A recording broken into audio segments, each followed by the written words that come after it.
में आप सभी का पुनः स्वागत करता हूं। प्यारे छात्रों, इसके पिछले वाले कक्षा में हम सभी लोग मानव नेत्र, उसके विभिन्न भाग तथा दृष्टि दोष के बारे में अध्ययन किया गया था। आज उसी क्रम में, दोष के क्रम में ही हम लोग दूर दृष्टि दोष हाइपरमेट्रोपिया के बारे में अध्ययन करेंगे। दूर दृष्टि दोष हाइपरमेट्रोपिया, इंग्लिश में इसे कहेंगे। सबसे पहले हम लोग यह जानेंगे कि दूर दृष्टि दोष क्या होता है। तो दूर दृष्टि, मानव नेत्र में दूर दृष्टि दोष में दूर की वस्तुएं स्पष्ट दिखाई देती हैं, परंतु निकट की वस्तु स्पष्ट दिखाई नहीं देती है। प्यारे छात्रों, जैसा कि आप लोग जानते हैं कि मानव नेत्र में जो उभरा हुआ तल है, जिसे हम लोग जो है कार्निया कहते हैं, और कार्निया के ठीक पीछे नेत्र लेंस होता है, उत्तल लेंस होता है, और मानव नेत्र में रेटिना होता है, जहाँ पे प्रतिबिंब बनता है। हम लोग जो है दूर दृष्टि दोष के बारे में अध्ययन किया जा रहा है। तो जो मानव नेत्र के ठीक सामने अगर कोई भी वस्तु है ए बी, तो उसका जो प्रतिबिंब है, जैसा कि आप लोग इस फिगर में देख सकते हैं कि इसका प्रतिबिंब रेटिना पर न बन करके रेटिना के बाद बन जाता है। रेटिना के बाद प्रतिबिंब बन जाएगा A dash B dash. A B हमारा वस्तु है और इसका प्रतिबिंब रेटिना के बाद बन गया। इस प्रकार से मानव नेत्र में, इसके पिछले वाले कक्षा हम लोग डिटेल से पढ़े थे कि जब प्रतिबिंब रेटिना पर बनेगा तो स्पष्ट दिखाई देगा, लेकिन प्रतिबिंब रेटिना पर न बन करके रेटिना के बाद बन गया।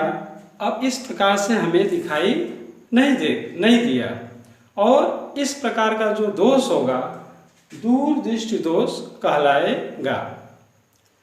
दूर दृष्टि दोष में जो दूर की बिंदु है, दूर नेत्र में जो दूर की वस्तु है वह स्पष्ट दिखाई देती है। इससे अगर किसी भी व्यक्ति को किताब पढ़ना अगर है तो उसे हम लोग यह जानते हैं कि स्पष्ट दृष्टि की न्यूनतम दूरी 25 सेंटीमीटर होती है। मनुष्य के स्पष्ट दृष्टि, अगर स्वस्थ आंख है तो वह 25 सेंटीमीटर दूर रखी वस्तु को स्पष्ट देख लेता है। तो अगर उसके नेत्र में दूर दृष्टि दोष है तो उसे किताब पढ़ने के लिए 25 सेंटीमीटर से अधिक दूर पर किताब रखना पड़ेगा, तभी वह उसको पढ़ लेगा। क्योंकि नेत्र का निकट बिंदु 25 सेंटीमीटर से कम दूरी पर आ जाता है। दूर दृष्टि दोष में निकट बिंदु 25 सेंटीमीटर से कम दूरी पर आ जाता है। प्यारे छात्रों, इसके पिछले वाले कक्षा में हम लोग जिस प्रकार से पढ़ा गया था कि निकट दृष्टि दोष क्या है और उसका कारण क्या है, ठीक उसी प्रकार से हम लोग यहाँ पे दूर दृष्टि दोष के कारण के बारे में पढ़ेंगे। दूर दृष्टि दोष के कारण, तो इसमें ठीक उसी प्रकार से जैसे उसमें हम लोग दोष पाया गया था, यहाँ पे इसका जो पहला कारण है, दूरदृष्टि दोष के निम्न कारण है, उसमें सबसे पहला कारण है जो कि बहुत ही इंपॉर्टेंट है। यह हम लोग देख सकते हैं कि यह नेत्र लेंस है और नेत्र लेंस का यह जो पार्ट होता है इसको हम लोग वक्रता कहते हैं। अब देखिए यह पृष्ठ की वक्रता है, अगर इसको पूरा गोला बना दिया जाए तो यह गोला तैयार होगा। अगर इसकी वक्रता कम कर दिया जाए, अब यहाँ पे इतना झुका है, यह इसकी वक्रता है, एक कम कर दिया जाए तो देखिए इतना हो जाएगा, वक्रता कम हो गया। इसको अगर खींचा जाएगा तो ये बड़ा गोला बनेगा। इस प्रकार से अगर इसकी वक्रता कम कर दी जाए तो हम लोग यहाँ पे देख रहे हैं वक्रता कम होने का मतलब इसकी त्रिज्या बड़ी हो जाती है, और जब त्रिज्या बड़ी हो जाएगी तो इसकी फोकस दूरी बढ़ जाएगी। यहाँ पे हम लोग पढ़ा जा रहा है कि क्या कारण है। तो पहला कारण हम लोग पढ़ेंगे लेंस के पृष्ठ की वक्रता का कम हो जाना। क्या है छात्रों, जब वक्रता कम हो जाएगा तो लेंस की फोकस दूरी, लेंस की फोकस दूरी का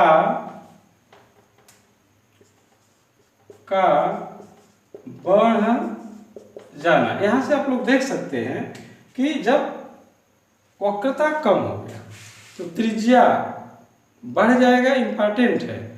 और जब त्रिज्या बढ़ जाएगा तो त्रिज्या जो है R प्रोपोर्शनल टू होता है F के, फोकस दूरी के, तो फोकस दूरी बढ़ जाएगा। और जब यह लेंस की फोकस दूरी, यह लेंस है और इसकी जब फोकस दूरी बढ़ जाएगी तो जो प्रतिबिंब है वह रेटिना पर न बन करके रेटिना के बाहर बन जाएगा, और कौन सा दोष आ जाएगा, दूरदृष्टि दोष आ जाएगा। ठीक उसी प्रकार से जैसे पिछले बार में हम लोग पढ़ा गया था, इसका जो दूसरा कारण है वह है नेत्र गोलक। यहाँ पे आप लोग देख सकते हैं ऊपरी जो परत है, इस परत को हम लोग कहेंगे दृढ़ पटल। इस परत को क्या कहा जाएगा, दृढ़ पटल। तो उसे नेत्र गोलक भी कहा जाता है। तो नेत्र गोलक, यह जो नेत्र गोलक है इसका व्यास का कम हो जाना। अगर किसी कारणवश हमारे जो मांसपेशियां में तनाव आ गया और गोलक पर दबाव डालेगा, जिसके कारण अगर उसका व्यास कम हो गया, या हम कहें कि लेंस से रेटिना के बीच की दूरी कम हो गई, उस केस में जो प्रतिबिंब है वह रेटिना के बाद बन जाएगा और दूरदृष्टि दोष आ जाएगा। तो दूसरा दोष हम लोग समझ लिए, नेत्र के गोलक, नेत्र के गोलक का व्यास का कम हो जाना। गोलक का व्यास अगर कम हो जाएगा तो प्रतिबिंब रेटिना के बाद बन गया। इस प्रकार का जो दोष आ गया, दूरदृष्टि दोष का यह कारण होगा। ठीक इसी क्रम में जैसे पिछले हम लोग पढ़े थे कि इसका निवारण क्या होगा, कैसे इस दोष को हम लोग दूर कर सकते हैं। तो हम लोग नेक्स्ट जो है इसी चीज को जानेंगे कि दूरदृष्टि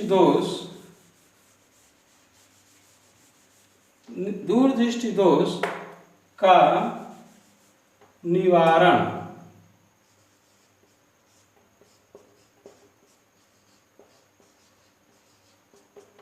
कैसे इस दोष को हम लोग दूर कर सकते हैं। प्यारे छात्रों, यह जो प्रतिबिंब है अगर रेटिना पर बन जाए, रेटिना के बाद बन रहा है, अगर यह रेटिना पर बन जाए तो हमें स्पष्ट दिखाई देगा।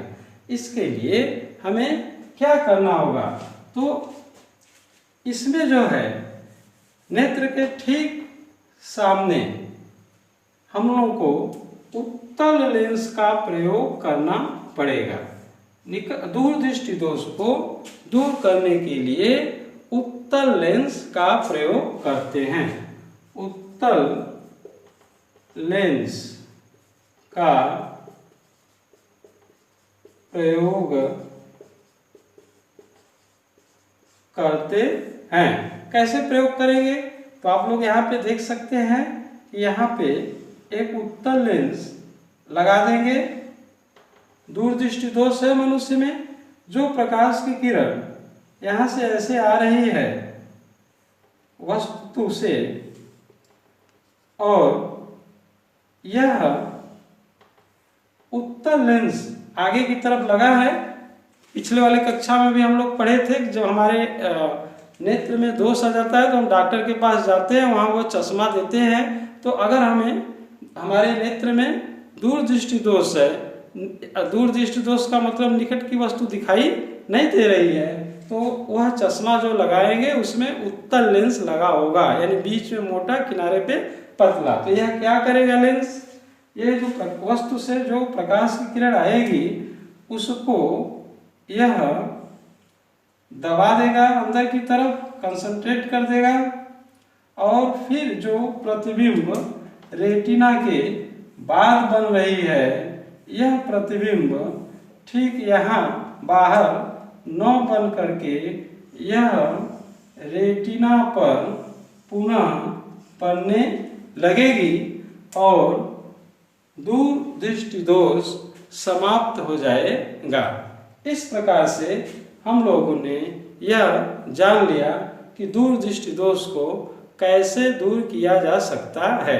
प्यारे छात्रों, इसी क्रम में इस पे न्यूमेरिकल भी परीक्षा में पूछा गया है, तो हम न्यूमेरिकल आप लोगों को नोट करा रहे हैं, उसे आप लोग नोट करिए। जैसा कि नोट आप लोग करेंगे न्यूमेरिकल को, एक न्यूमेरिकल है, एक दूरदृष्टि दोष से पीड़ित व्यक्ति कम से कम 40 सेंटीमीटर की दूरी तक देख सकता है। इस व्यक्ति के दोष निवारण हेतु चश्मे में प्रयुक्त लेंस की प्रकृति, फोकस एवं क्षमता ज्ञात कीजिए। यह क्वेश्चन हम लोगों को दिया गया है। दूरदृष्टि दोष से पीड़ित व्यक्ति है, तो सबसे पहले इसमें जो जो चीजें दिया गया है, किसी भी परीक्षा में जो न्यूमेरिकल लगाते समय जो दिया गया है उसको सबसे पहले हम लोग नोट करते हैं। तो इसमें जो है सबसे पहले दिया गया है कि व्यक्ति में कौन सा दोष है। तो सबसे पहले हम लोग ये जान लिए कि दूरदृष्टि दोष है और यह व्यक्ति कम से कम 40 सेंटीमीटर की दूर की वस्तु को देख सकता है। 40 सेंटीमीटर से अगर कम है तो वो नहीं देख पाएगा, यानी कि जो प्रतिबिंब है वह कहाँ पे बनना चाहिए, तो 40 सेंटीमीटर पर बनना चाहिए। माइनस लेंगे, प्रतिबिंब बन रहा है। अब जो है वस्तु कहाँ पर रखा गया है, इसमें देख सकते हैं आप लोग कि दूरदृष्टि दोष से पीड़ित व्यक्ति कम से कम 40 सेंटीमीटर की दूर रखी वस्तु को देख सकता है। इस व्यक्ति के निवारण के लिए किस लेंस का प्रयोग, उस लेंस की प्रकृति बताना है और इसका फोकस बताना है, यानी कि फोकस दूरी स्मॉल एफ का, स्मॉल एफ फोकस दूरी होते हैं वह निकालना है, लेंस की क्षमता निकालना है। और यह चीज हम लोग जानते हैं कि U का मान यानी स्वस्थ अगर मनुष्य है तो उस अगर 25 सेंटीमीटर की दूरी पर रखा वस्तु है तो वह स्पष्ट दिखाई देख लेगा। यानी कि जो प्रतिबिंब है वस्तु है U का मान, वह U जो है वस्तु की दूरी होती है, वह कितनी दूरी पर रखना चाहिए बताएंगे, 25 सेंटीमीटर की दूरी पर रखना चाहिए। यह चीज जो है हम लोगों को दिया गया है, हम लोगों को निकालना है फोकस दूरी F और लेंस की क्षमता E। फार्मूला हमारा है 1/f बराबर 1/v माइनस 1/u। जो लेंस में फार्मूला प्रयोग करते हैं वही फार्मूला यहाँ पे है। तो 1/f बराबर 1/v, v का मान -40, u का मान -25 पुट कर दिया गया। तो 1/f बराबर एलसीएम हम लोगों ने ले लिया, तो एलसीएम आ जाएगा यहाँ पे 100, 1000 इसका एलसीएम हो जाएगा। और इस प्रकार से अगर इसको डिवाइड कर दिया गया तो यह जो वैल्यू है f की वैल्यू, इसको इससे अगर हम लोग निकालेंगे इसमें डिवाइड करके तो यह 25 आएगा। और यहाँ ये माइनस माइनस है तो यह प्लस कर लेते हैं, तो यह वैल्यू एक लाइन और बढ़ा करके हम लोग माइनस माइनस को प्लस लिख दिया जा रहा है। 1/-40 या प्लस 1/25, एलसीएम 1000 आ गया। तो यहाँ पे डिवाइड करेंगे तो -25 प्लस यहाँ पे इससे अगर डिवाइड करेंगे तो यह 40 आ जाएगा। 1/f बराबर, इसको सॉल्व अगर कर लिया गया तो 40 में से 25 माइनस हो जाएगा, तो यह बच गया आपका 15/1000। तो यह आ जाएगा 1/f बराबर 15/1000। f बराबर अब यहाँ से निकाल लेंगे हम 1000/15, 3 से 5 से काट दिए तो 5 2 जा 10, 200, यानी कि यह आ गया 200/3। फोकस दूरी f हो गया। यह प्लस में आया, यानी छात्र देखिए प्लस में आया, इसलिए कौन सा लेंस की प्रकृति क्या होगा तो बताएंगे कौन सा लेंस, उत्तल लेंस। वैसे भी हम लोग जान रहे हैं कि अगर दूर दृष्टि दोष है तो उसके निवारण के लिए कौन सा लेंस लगाते हैं, उत्तल लेंस लगाते हैं। अब उसके बाद यह लेंस की फोकस दूरी हो गया, इसकी प्रकृति क्या हो गया, उत्तल लेंस हो गया। इसकी क्षमता क्या हो गया, तो हम लोग एक फार्मूला जानते हैं P बराबर 1/f। अब यहाँ से f का मान रखेंगे तो 200/3, P इक्वल टू 3/200। अब यह मीटर में अगर रहेगा तो इसको मीटर में यानी 100 से क्या कर देंगे, डिवाइड कर देंगे, तो 100 ऊपर, यानी कि यह आ जाएगा, यह 00 कट गया 3/2, यानी कि यह आ गया 1.5 डायोप्टर। किस क्षमता का लेंस प्रयोग होगा, तो 1.5 डायोप्टर के लेंस की क्षमता का प्रयोग होगा। यहाँ से हम लोग 3/2 लिखा गया है, 3 में 2 से डिवाइड कर देंगे तो 1.5 डायोप्टर। डायोप्टर क्या है, लेंस की क्षमता का मात्रक है। इस प्रकार से और न्यूमेरिकल हम लोग लगाया जाएगा तथा और दोष के बारे में पढ़ा जाएगा। जरा दृष्टि दोष के बारे में नेक्स्ट टाइम से हम लोग पढ़ेंगे। धन्यवाद।